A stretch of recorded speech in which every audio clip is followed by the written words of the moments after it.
Hi everyone, here's the Alchemist once again, and today for something completely different I'm reviewing the Death Note manga series by Tsugumi Ohba and Takeshi Obata.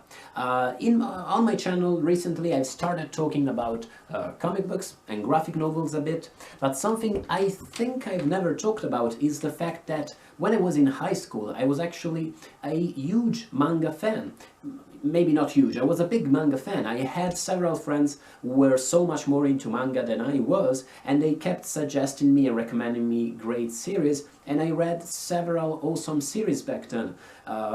When it comes to comic books, to this day, I think I know much more about manga than I do about, say, graphic novels, definitely more than I know about American comic books. And if you were to ask me what my favorite story is across all media, in whatever form it comes, I would definitely still answer to you to this day, here, Full Metal Alchemist by Hiromu Arakawa. It's perfect. It's my idea of a perfect story. What about Death Note though? Death Note is one of the most seminal, one of the most famous manga series from the notes. Back then I did read it in high school. I did read the first few chapters, and I think I maybe watched 1 or 2 episodes of the anime, but recently I decided to read the whole series, and I got the whole of the 12 volumes, and I just finished it.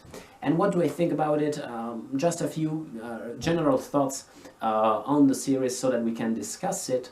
It's a great series, of course. It's amazing, and especially if you are a fan of brainy, slightly sociopathic characters, more or less slightly sociopathic characters, as in Sherlock Holmes narratives, Death Note is for you. It's definitely a brainy series. It's definitely full of very long, very complex plot twists that revolve around minor details that you may or may not notice. It's a series for those among you who like to try and guess who the murderer is when they're reading detective fiction. As with many manga of this type, I do not know if Death Note can qualify as a shonen, as in a manga for young men, adolescent men. Can it? Let me know in the comments if you know. But as in many manga of this type, the series follows arcs, follows narrative arcs, as in stretches of several chapters that revolve around a specific subplot or around a specific character.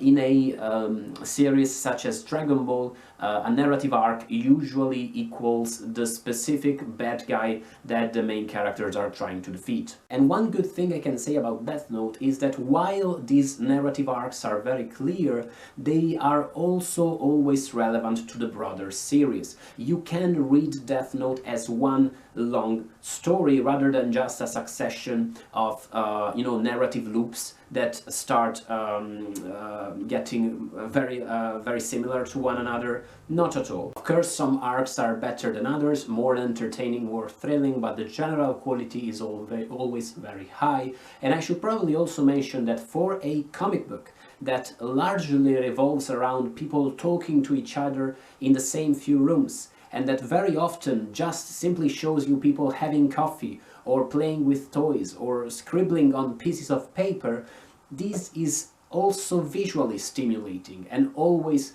thrilling. I never got bored while reading Death Note. It's definitely disturbing, and the implications of its plot are very, very disturbing, and sometimes the characters do not handle them in the most sensitive of ways. But that's, I understand that to be part of their being human, their being fully fledged characters. If for whatever reason you do not know what Death Note is about because you were living under a rock in the notes, or because you're not that much into comic books or mangas, or maybe because Death Note wasn't as popular where you lived as it was in Italy where I was, do read it. I mean, just check out the first chapter, you won't regret it, because it's really a captivating and fascinating. There's really a great concept behind the series. Of course, it's a disturbing comic book, but the way it tackles large philosophical themes while always being entertaining and always providing a good mystery is great. Also disturbing is the fact that there are only two major female characters, woman characters in this entire series, and that the main character treats them like shit. But I also see some great strengths with these characters. I think they are very well characterized, even though they are potentially horrible people, these two women characters.